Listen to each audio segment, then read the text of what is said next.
Okay, people, today let's take a quick look at the first half of the newest Hasbro Marvel Legends Spider-Man retro carded wave, consisting of Electro, Spider-Man Unlimited, and Kaine. Now, I say first half only because these are the first three I found at Target the other day. There was one Kaine, 2 Electros, and about 6 Spider-Mans. And that was it. But then I went back a couple of days later, and they had Spider-Boy and Chameleon. Agent Venom evaded me. But I do have one on the way thanks to my best good friend, Dis Thunder. Now, you know I love doing whole waves at the same time. It just gets plastic in my hands faster. So since I'm waiting for that, and it's a wave of characters that I'm not as familiar with, that I may have to do a little bit more research on, maybe, you know me, maybe I'll just dive into it. But I thought I'd split it up. Let's do 3 this week. We'll do the other 3 next week. How's that? Deal? Looking at the package, it's that pair of Spider-Man retro cards they've been using in recent times. One has a more classic feel. Oh God, did I just call 90s classic? That looks reserved for characters that are more than a decade old. For something a little newer, they're using a different font. Then on the back, we get the picture breakdown along with a bio for each character. And I gotta keep talking so you can pause this in case you wanna read that with, oh, wait. This one gets a promo image of the figure, and then the bio is over here. Under that, the rest of the figures in the wave are pictured, and again on the back of Electro, slightly different font and design, but below that, warning, small parts. It's also on the front here in case you miss it on the back. Choking hazard. Don't put the figures in your mouth. Come on. Let's crack these open, starting with, I think I'm gonna do Electro first.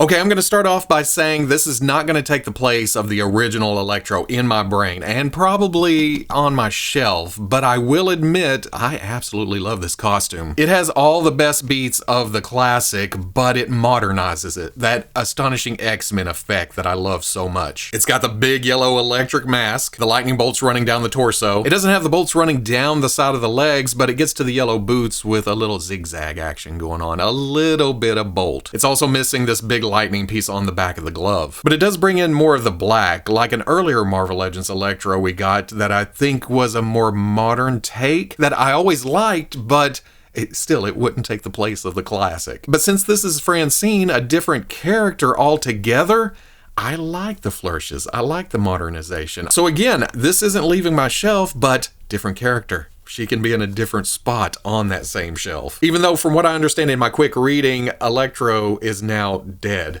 and she's now the Electro after taking his powers, and the Jackal resurrected her with a thing, and she killed Prowler, and then Prowler got brought back to life by Jackal, but Jackal couldn't bring Max back to life.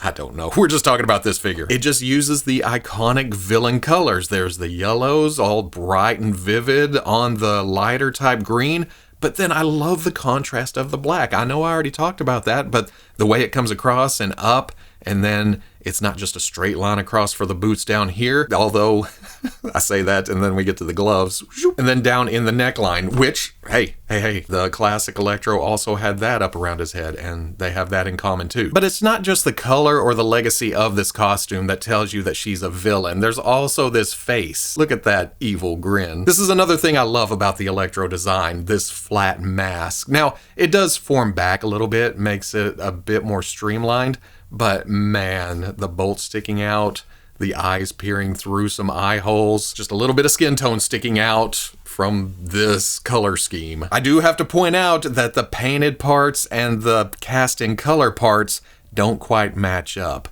I think the forearm is black, so this yellow is painted. It's a little shinier and slightly darker than the hands that are cast in yellow. And then apparently green's hard to match because we always see a slight difference between parts that are cast in the green color and parts that are painted green. It's not so apparent out of the bright lights big city, but you can see it if you get up on it. I will point out that there's a new belt sculpt on the torso. That's another thing we saw with Crystal, the unique look for her costume. We're getting the same thing with Electro, and that's awesome. The belt comes down, it's open in the middle, and there's absolutely nothing in the back. Is that accurate?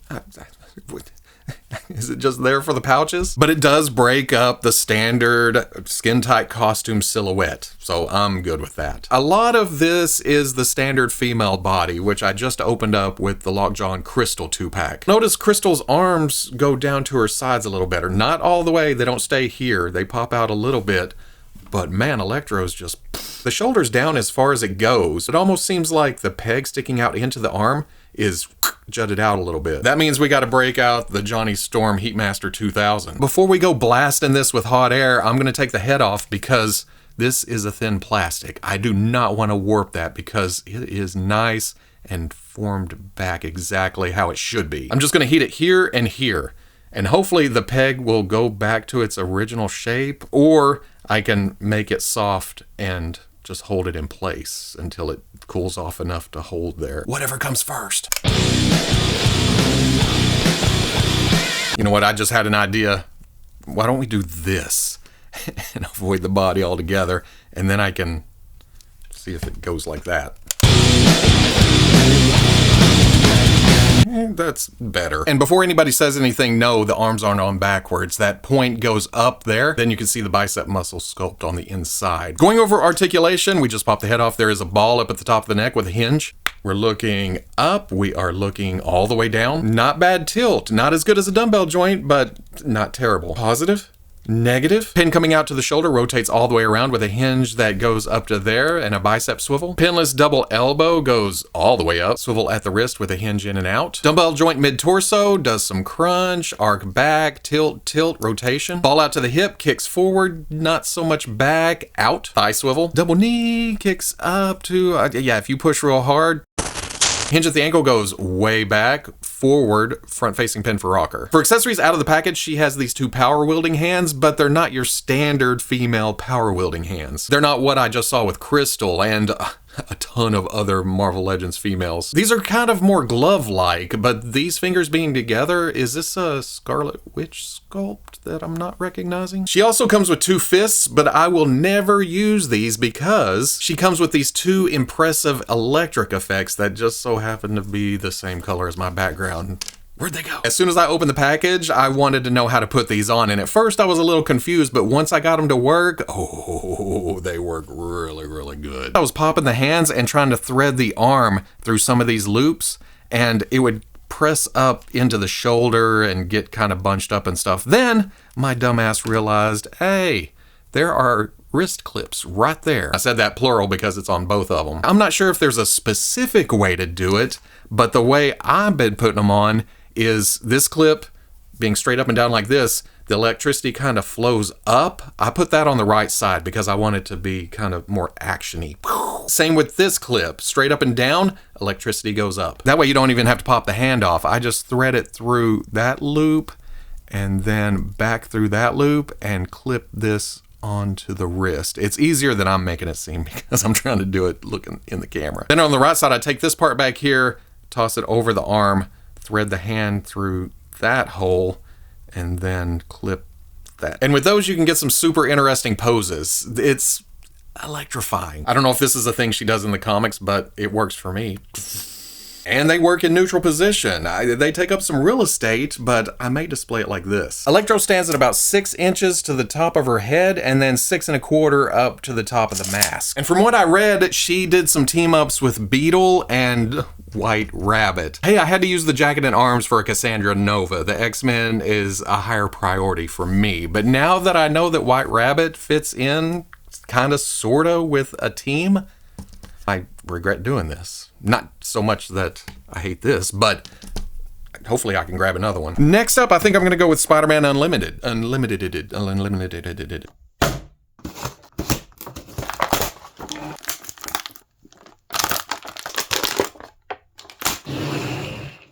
I dig alternate Spider-Man costumes as long as it keeps that essence, that spider feel, and this is unmistakably spider feeling. Even if you just took the head by itself, you would go, oh yeah, okay, that's Spider-Man. There's that bug-like bulgy eye sticking out, but it's mostly the shape. And now that I'm looking this close, the paint's pretty clean on his right side, but the left goes out a little bit. But that head is sitting on top of this body. And again, Spider-Man? More Spider-Man. Sure, it's not traditional with this big spider with the legs coming down to a point and hey, here's my crotch, and then some legs coming around. Well, okay, that's not legs coming around the back. That just keeps the side red with some points on the front, because get around to the back under this web cape and... Okay, it's not the same. It's like the traditional Spider-Man costume where the logo on front doesn't quite match the back, and that's kind of cool because this one has some legs going up, coming down, and then extra lines again that tie into the shoulders. Hey, I'm learning about this costume as I go. Give me a break. That loops down and around, and then the line runs down to these gauntlets. And looking at pictures from the cartoon, these should probably be a little more subdued and less Halloween ring finger spiders. You know what I'm talking about. But if this was sculpted to the forearm, this would have had to go through the wrist break, and then this sculpted to the hand, maybe? I don't know. I see why they did this, and I don't mind. It's just something that jumps out at me. That and the right side's warped a little bit. Ever seen a spider dab? There it is. The left side's just fine. Red running on the inside of the thighs, down on the inside of the leg, until it hits this point and then kind of curves on top of the boot. Then there's these red ledges on the back of the lower leg. What I like even more is that a lot of that is sculpted on. Again, looking at reference pictures, it should be raised a little bit, so that's what they did in most places. These red stripes running on the outside of the arm are just painted on, so I'm guessing these arms are reused from somewhere, and it's the same with the legs. Although, looking at pictures, there's not a seam. There's not an edge, I don't think, so maybe it should be pointed on. I will admit it took me a minute to catch this because it does run on the top of the muscle a little bit. There's lines, there's sculpt, there's striations there, so it kind of fooled me into thinking it was sculpted on. What's crazy though is that it's sculpted onto the butterfly joint. Did it on the back too. Okay, that's gonna bug me. Let's do a little bit of heating. Not much though, because again, this is an overlay piece, a little thin. I put too much heat to it, it's just gonna, so I'm gonna do it from a distance. Some range heating.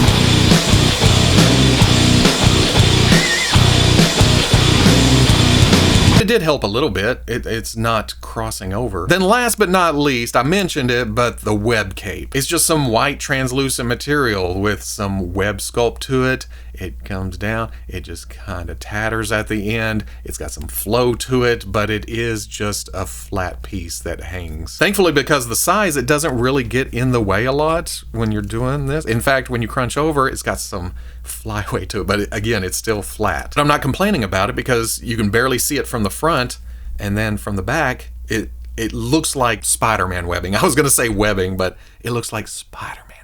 I think the big thing here, though, is the shadow work, and that's something we saw as soon as they revealed this figure. The biggie is the face. It should have this shadow work between the eyes forming a circle, and then down on the body, it's just kind of cartoon cell shading in a lot of places. It's even on the package art, even if it was just the head, just to make that, because that's the flattest part. Look at this red. And then there's the white. The body at least has muscles to catch shadows and kind of darken in places.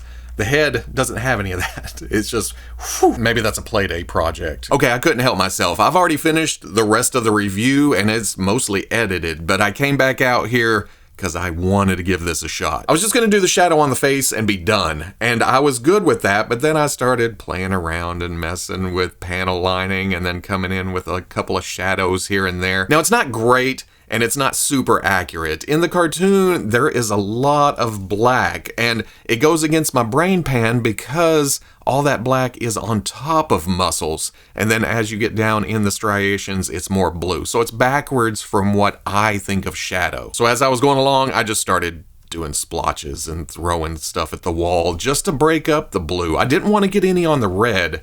I wanted that to be a bit more prominent and stand out. Like I said, it's not great, but I like how it darkened it. I'm going to attempt to do a side-by-side here, which I should have known I'd end up customizing this, but me plan ahead, you know better. My big goal was that, and I accomplished that, and then the bodysuit kind of fits in with it. All I did was take a fine-tip Sharpie marker and just kind of... I know this will eventually change colors or even soak into the plastic, kind of fade and everything, but my thought process is that it's shadow. So it can go a little purple, it can go a little fuzzy on the edges, and I'll probably still be happy with it. And then I finished it off with the Playday staple, Mr. Hobby, Mr. Super Clear Matte. Sharpie comes out shiny, but it also knocked down that plastic sheen and gave it more of a premium feel. But we're used to that when we spray down Marvel Legends. And when I say premium feel, I mean the plastic itself, not these blobs of black. Maybe I'll go back and touch it up, maybe I won't. It depends on how I feel later. Kind of made me like the figure even more, which was the point of customizing. Hey, can I do this? Yes. Oh, look at that. Going over articulation, there is a ball with a hinge underneath. Good up, which is nice for a Spider-Man. Good down. Not so great tilt, though. Light source, where? Butterfly joint gets fantastic range to the back and to the front. Outside of that is a pin going out to the shoulder, rotates all the way around with a hinge that goes up to there and a bicep swivel. How many times do you think I've said that in the past 10 years? Pinless double elbows come up to about right there. Forgot to mention the overlay is loose up here. That's not what's holding it on. It's a loop going around the wrist. So it kind of gets in the way of trying to move the articulation, but it does hinge down and hinges up and then of course rotates. Traditional ab crunch in the middle, kicks down to here, arcs back, then there's a cut at the waist that rotates. Pin out to the hip, kicks forward. It's not quite 90. Back more than usual. Out. Not bad for a Spider-Man. Swivel at the thigh. Pinless double knee comes up and kicks his own web cape. Swivel at the boot. Hinge at the ankle, goes way back, it goes forward, and front-facing pin for rocker. For accessories out of the package, there are 2 fists, 2 thwip hands, and there are 2 splayed-out wall-crawling hands. Essentially all the hands any self-respecting Spider-Man should come with. And when you take off the hands, these become loose pieces. You can shove it back and put it around the forearm, and it does hold, but when you're messing with the hands, it's also flopping this around, so it can come loose. Don't give this to the carpet monster. Don't feed the beast. He'll just want more. Not quite as agile as other Spider-Mans with updated articulation schemes and thinner limbs in places, but this is not shabby at all. Size-wise, this Spider-Man stands at about 6¼ inches tall, which is around average height for Marvel Legends Spider-Mans, like the retro-carded symbiote suit and the Renew Your Vows classic suit. Finally, let's break into sexy Kaine, or Marvel's Kaine if you're nasty.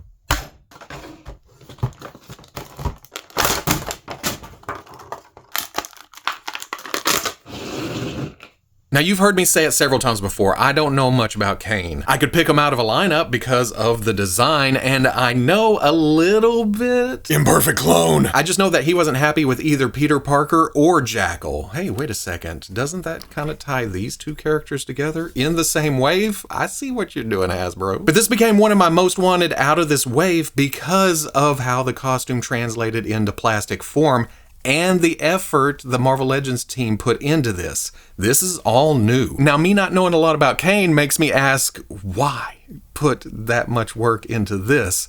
And now that I'm holding this figure, I can see why. Look at this magnificent bastard. But we're gonna start at the feet because those may be the only reuse. Well, I say that, the hands may be too, because both of those things are fairly flat, fairly plain. They're just simple sock pajamas and skin-tight gloves. Get above that though, and look at this light blue kind of webbing chaos going on. The asymmetry is impressive. Now, they kind of went in the same direction in places, but then skewed it just enough to make you think, oh, that's hurting my eyeballs a little bit. See how this curves down here, and this also curves down on this side, and then there's some mess in between.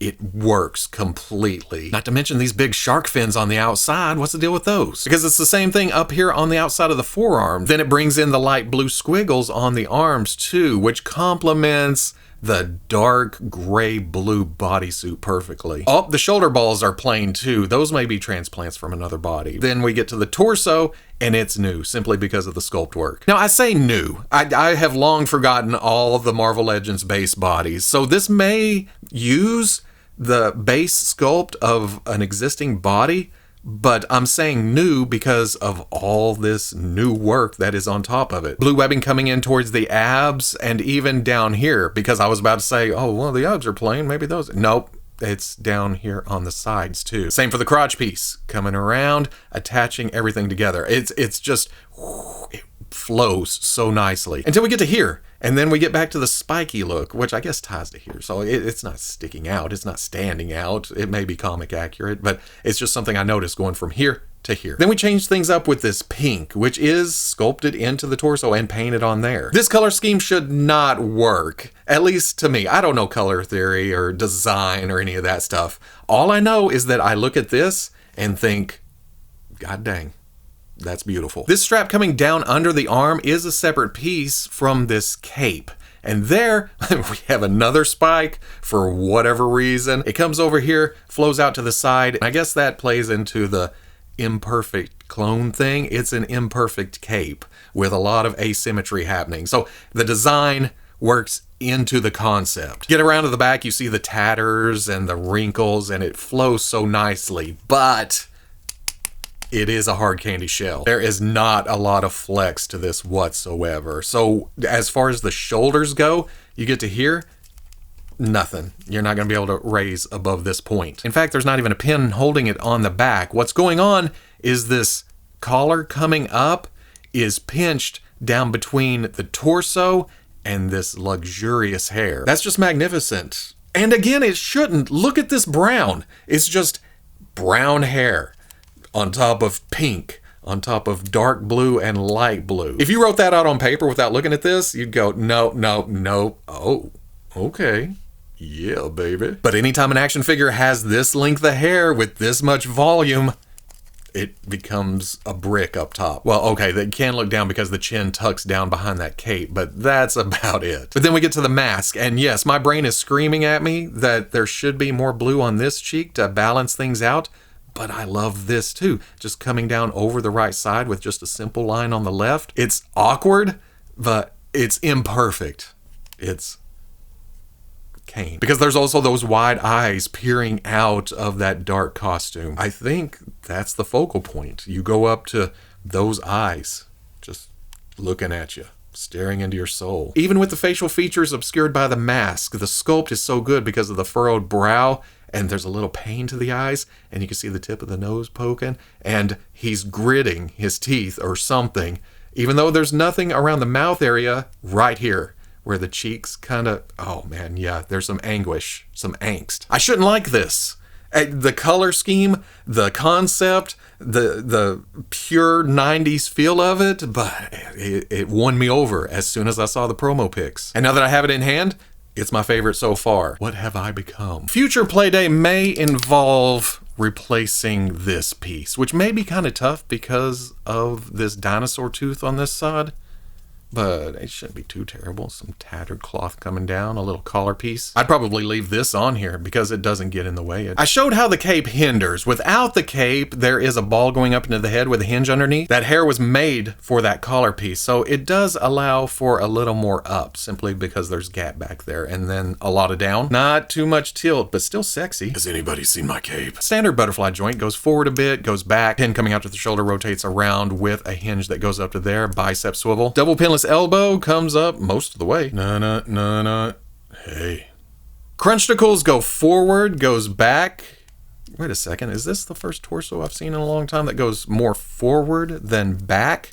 What kind of crazy day is this? Swivel at the waist. Ball at the hip, kicks forward, kicks back, kicks out. Swivel at the thigh. Double knee. Oh, easy enough. Hinge at the ankle, goes way back, goes forward, front-facing pin for rocker. For accessories out of the package, there's 2 fists. Then there's a relaxed left and a tensed up right, which I'm gonna put on here because it seems more appropriate for this. With all this design work and everything, I feel like he should just... And of course, we gotta put the cape back on. And while it's perfectly capable of dynamic poses, I think I like it better just standing there all grim and gritty. Kaine stands at about 6 7/16 up to the top of that mane. Then here he is next to the newest retro carded Ben Reilly and Scarlet Spider, which I do believe is the same character at different points in time, maybe. So at the end of the day, again, I didn't know these characters, but the figures won me over. The designs are just so good. The classic callbacks to Electro, if you didn't know anything about this character, you could still look at her and go, oh, well, that's Electro. And the electric effects are impressive as all hell. I'm not as enamored with Spider-Man Unlimited after messing around with him for a while. It's a good figure, and I love that they put the sculpted design work on him. But that missing shading, I may try to add that later. And then Kaine, I don't even know who I am anymore. I should not care about this, but again, this is my favorite of the wave. I know, I said that I wasn't gonna get characters that I wasn't attached to, unless it was X-Men, but again, the designs are so good here. And it's unique characters for the shelf. Maybe not Spider-Man, but you know what I mean. It's a new look for Spider-Man. Again, I have Agent Venom on the way. We'll take a look at the other half of this wave next week, along with maybe the whole Secret Wars wave, because Captain America finally shipped too. Finally. Steve is going to complete the set. So I want to crack all those open, see what's going on there. So, look forward to or dread a whole week of Marvel Legends. I don't know, that makes me pretty happy. Bye.